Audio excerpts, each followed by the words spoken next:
ছেলেরা সার্টিফিকেট নিয়ে বেরোবে এক হাতে, আর এক হাতে আমরা তাদেরকে চাকরি দেবো। চাকরি বেকার সমস্যা, চাকরি বাকরি নাই, নাকি বলেন?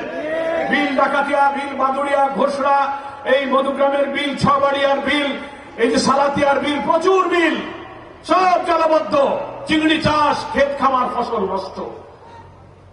আমি পানি সম্পদ মন্ত্রীর সাথে ঢাকায় মিটিং করেছি, জেনেছেন সবাই আপনারা। মিটিং করেছি, কমিটি করেছে, ডিজি এসেছে। পানি সরাবার জন্য আমি নিজে সুইচ গেটে গিয়ে পানি সরাবার কিছু ব্যবস্থা করেছি। পানি কিছুটা কমতেছে, নাকি বলেন? কিন্তু এখন তো আবার বর্ষা, উপকূলীয় এলাকায় সিল্টেড হয়ে যাচ্ছে। 60-এর দশকের পোল্ডার বেড়িবাঁধগুলো আর সংস্কার হয়নি। পানি সম্পদ মন্ত্রী কথা দিয়েছেন, একটা শর্ট টাইম, একটা মধ্যমেয়াদী, একটা লং টাইম প্ল্যান উনি নিয়েছেন।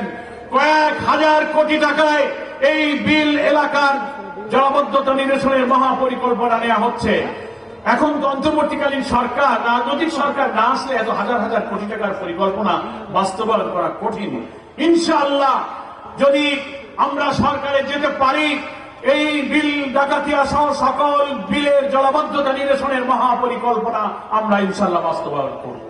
এখন কিছু খাল খনন, কিছু পানি সরানো, কিছু সুইচ গেট করে আপাতত সাময়িক ইলেকশন পর্যন্ত 5-6টা মাস একটু বাঁচার ব্যবস্থা। আমার ভাইদের বাড়িতে পানি উঠে গেছে, মানুষ মরে গেলে হিন্দুরা পোড়াতে পারছে না, শ্মশানে নিতে পারছে না, বাথরুম করতেছে ঘরের ভিতরে, গোয়ার মধ্যে পানি, রান্নাঘরে পানি। আমি তো নৌকায় চড়ে সেই সব জায়গায় গিয়েছি, আপনারা দেখেছেন। আমার ভাইয়েরা, আমি ইনশাল্লাহ আপনাদের সাথে আছি। আপনাদের ভাই, এই বিল ডাকাতিয়াতে আমাদের জমি জমা, এখানেই আমাদের ফসল। আপনাদের দুঃখ আমাদেরও দুঃখ। আমি আপনাদের কাছে কথা দিচ্ছি, আমরা প্ল্যান নিয়েছি। আল্লাহ যদি আমাদেরকে তৌফিক দেয়, এই ডুমুরিয়ার বেকার যুবকদেরকে চাকরি দেওয়ার জন্য আমাদের ডাক্তার শফিকুর রহমান সাহেব আমিরে জামাত বলেছেন, আমাদের উপর রাষ্ট্রের দায়িত্ব আসলে ইউনিভার্সিটি, স্কুল, কলেজের ছেলেরা পাশ করে বেরোবে, মাদ্রাসার ছেলেরা সার্টিফিকেট নিয়ে বেরোবে এক হাতে, আর এক হাতে আমরা তাদেরকে চাকরি দেবো, চাকরির ব্যবস্থা করব।